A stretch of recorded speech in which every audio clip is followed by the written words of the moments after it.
जय भीम दोस्तों।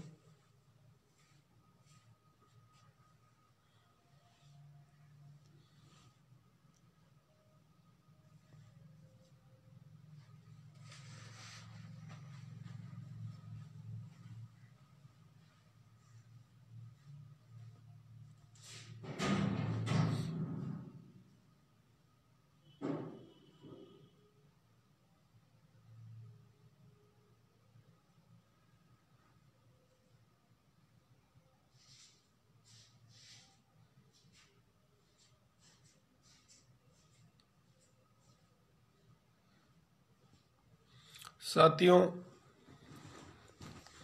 जितने भी भाई मेरे से फेसबुक पे जुड़ रहे हैं, लाइव को देख रहे हैं, जय भीम चेतन जी। मित्रों, आज मेरे को भीलवाड़ा जाना था, लेकिन इस पूरी घटनाक्रम के बाद ऐसा लगा आज जो मैं फेसबुक लाइव आने के पीछे दो अहम मुद्दे हैं। आज भी राजस्थान में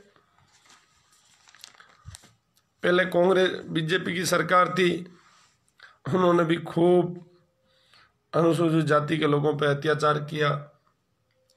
बीजेपी भी, कांग्रेस भी उस जमाने में चुप थी, तो हम सोचा करते थे ये कुछ ठीक परिणाम देगी, लेकिन कांग्रेस भी उनके आड़ में कंपटीशन कर रही है कि मैं मेरे कार्यकाल में अनुसूचित जाति के लोगों के साथ अत्याचार ज्यादा करूं।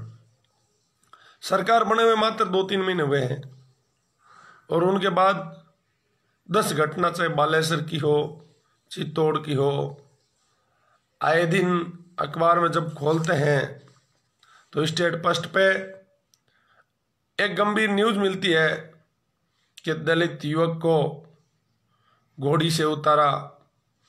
और कल और परसों की घटना, ये जालोर वाली जो एक घटना है जिसमें 2 दिन से बॉडी को लिए बैठे लोग, क्या कर रहा है प्रशासन और सरकार समझ में नहीं आ रही है। और इस तरह अगर ये सरकार करेगी, प्रशासन मौन रहेगा, लोग यूनिवर्सिटियों के लिए लड़ रहे हैं और हमें आज भी शमशान भूमि के लिए लड़ना पड़ रहा है, कितनी बड़ी दुर्भाग्यपूर्ण बात है। क्योंकि अनुसूचित जाति के लोग इस देश के, इस मुल्क के क्या निवासी नहीं है। एक मजदूर को भीलवाड़ा के शाहपुरा में बांध करके जला दिया जाता है, बर्बरतापूर्वक हत्या की जाती है और मानवता शर्मसार होती है। अनुसूचित जाति के लोग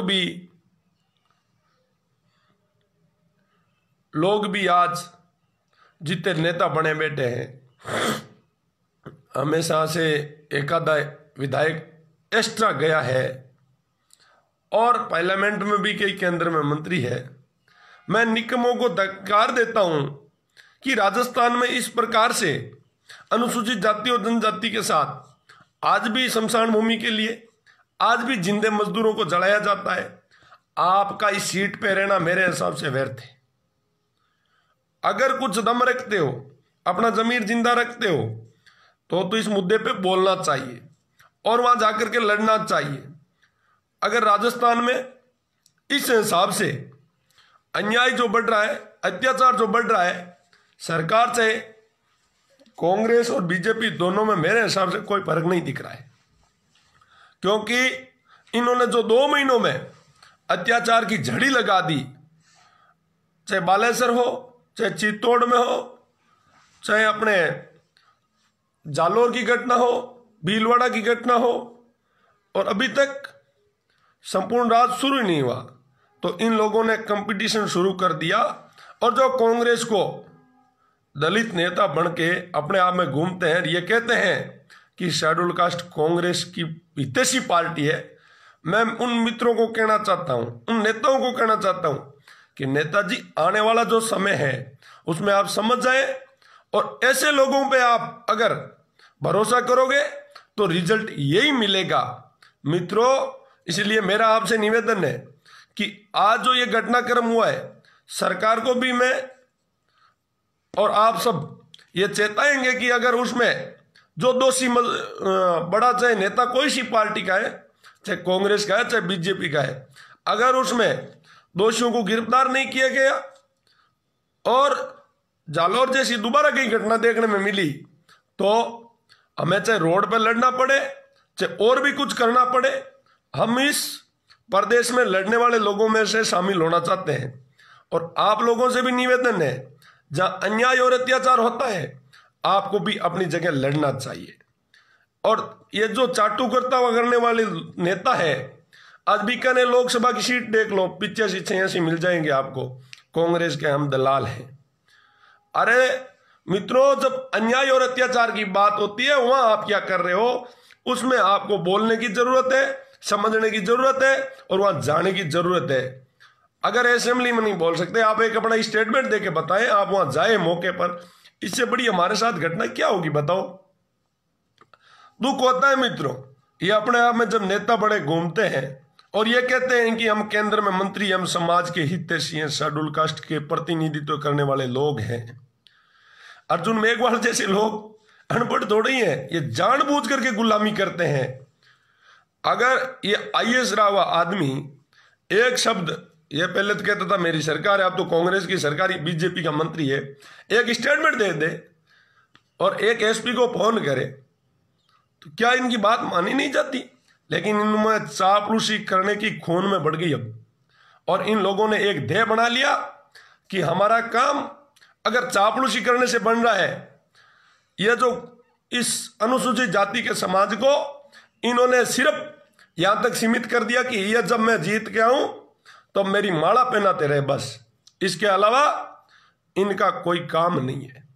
तो मित्रों, आप लोगों से मेरा निवेदन है कि उस मुद्दे पे अगर ढंग से सरकार कार्रवाई करती है, आज तक तो ठीक है, अन्यथा कल हमें दूसरा स्टेप लेना पड़ेगा, चाहे ज्ञापन देना पड़े। उनके वहां जो लोग हैं उनसे भी बात करेंगे और उनके परिवार के लोगों से भी बात करेंगे।